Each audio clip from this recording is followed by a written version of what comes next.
Hey guys, welcome to vlog number 2, Touchdown, Bacolod. It's my first time in Bacolod, so I'm quite excited. Wait, hinantay namin yung Grab. Anyway, so when I travel, I always make sure that I do as the locals do. Ganun din ba kayo? So ako, I asked my friends from Bacolod for recommendations on where to go, what to eat, so let's do that. First time ko, like I said, so I'm very excited. So let's go to the hotel. Thank you. Touchdown. We are in Radisson Inn in Bacolod. Yun yung pinili ko na hotel. Kasi maganda daw yun. So, room tour. Maganda nga. This is a superior room with a king-sized bed. Yan. Unahin natin ng banyo. Di ako sanay na may camera. Here. So, toilet. Yan. Shower. Yung may bathtub, superior room nung meron. Ay, parang deluxe room yata yung meron nun, yung suite. Pero ito, nice. Linis. Yan. There. Yan. Bathroom mirror, etc. So ito is the room. Tadaan! King-sized bed. Yan. Nice touch on this. And this, oh. Welcome. Nandyan yung pangalan. English. Yan. Arabic.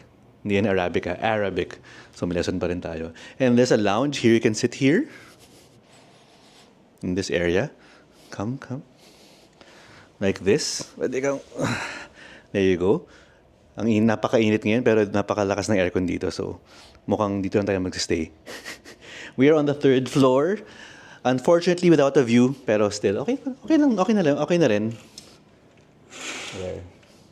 Maayos naman yung view eh. And the amenities are on the 2nd floor. 1 floor down. Yan. And what's good about this, guys, is it is adjacent to SM. SM yung nasa baba, no? So merong entrance to the mall sa lobby. Perfect. Yan. So pwede kayong kumain-kain doon.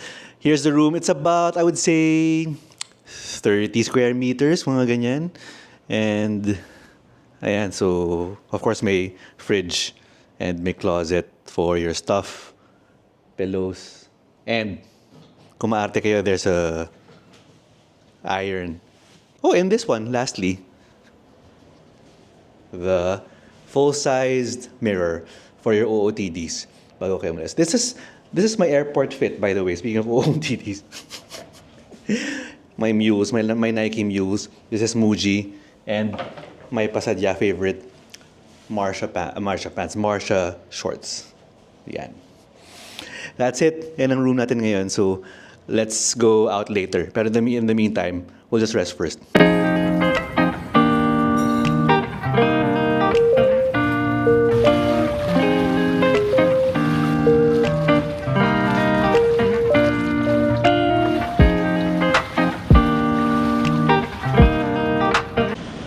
Okay, first meal, hindi inasal, bok choy. So dito tayo sa 21. According to my local friends, dito raw masarap. So try natin to.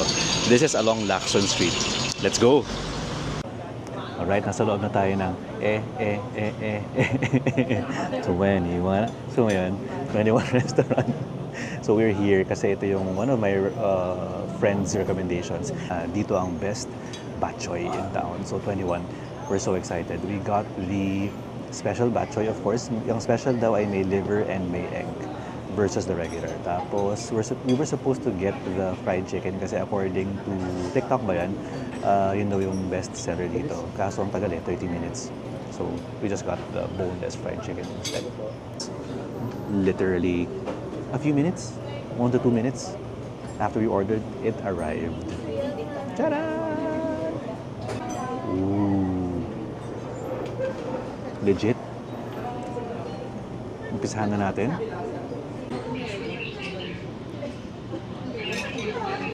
This is it. Natikman ko na actually. Kasi nag-TikTok video ako eh. So, masarap siya. Super. This is for less than 200 pesos. Pero lasang 500 pesos. Masarap. Legit yung sabaw. Tapos yung noodles, of course, masarap. Tapos lasang-lasa mo nga yung liver. Panalo. Get the special. May itlog tsaka may liver. Pampabuo ng lasa yung liver, I feel. Mag-iiba yun pag walang liver. So,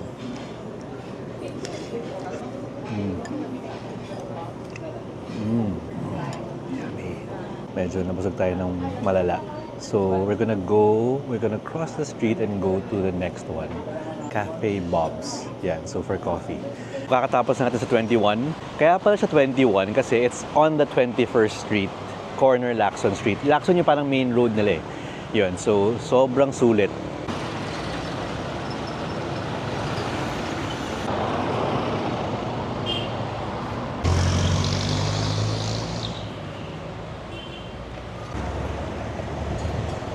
Hey Bob! Ito na.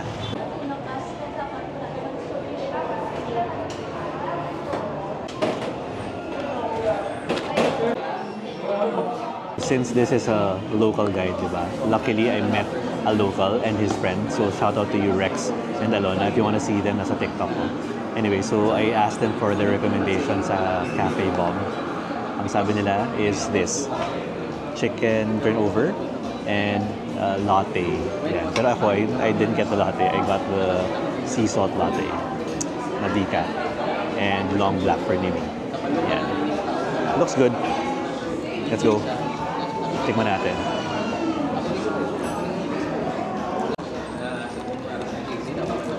Sea salt latte. Let's see. I just stirred it. Hindi yun stir, stir. Sarap. Lasang-lasa mo yung dagat. Dagat. Yan, sea salt na sea salt ang dating. I love it. Ito naman, chicken turnover. Also pala, in Cafe Bob's, meron silang Bob's Deli, which was also recommended by one of my friends, si Mama Mina. Sabi niya, they serve the best sandwiches. So I went there, meron nga silang mga sandwiches doon, and I was eyeing on the turkey sandwich. Anyway, ito na yung turnover. Oh, wow. Soft. Yummy. I told you, you can't go wrong with a local's recommendation. Sabi niya, sarap, di ba? Sarap nga. Promise. Soft. And tasty. Sarap. I love it. Tikman mo. On our way to Kalea. Let's go. Waiting for our orders. Tapos balik tayo ng hotel.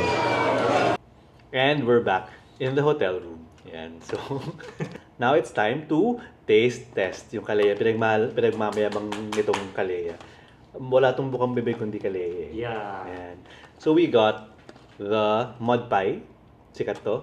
And what's this? The all chocolate. All chocolate. Yan. Tinanong namin si ate, of course, ate Kalea kung anong okay.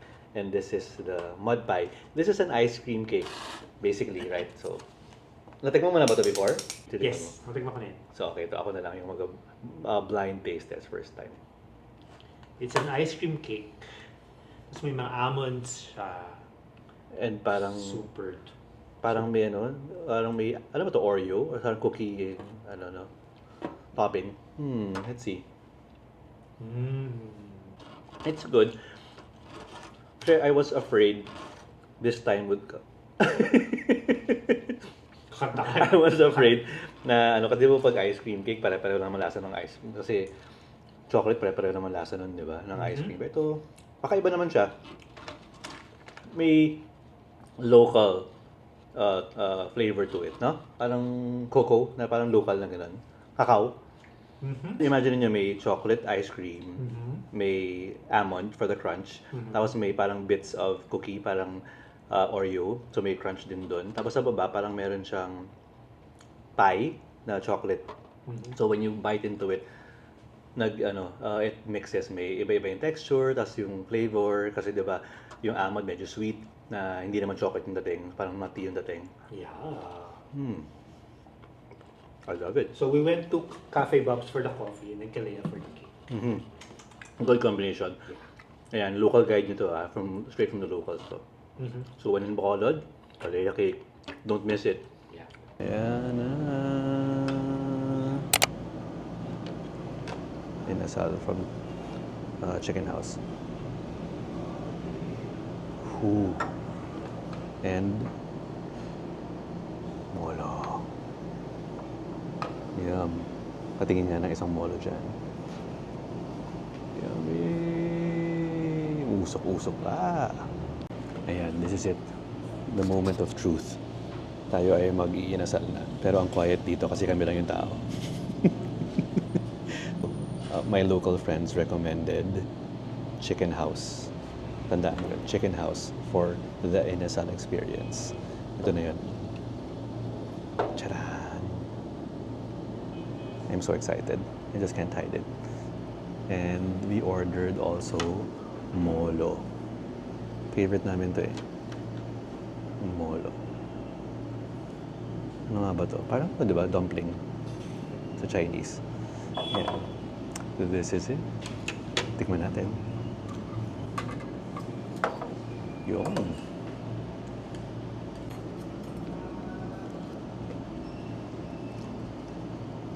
I love it. Name ordered. What do you call this? Isol. Isol. Pwede manok. Kat na manok. Ano ba to? Okay. Sample natin ng ano. Molo. Favorite ko molo. This is good.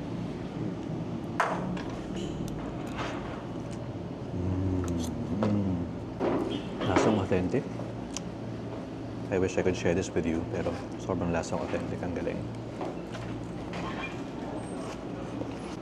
Ang rich ng broth. Ang sarap niya.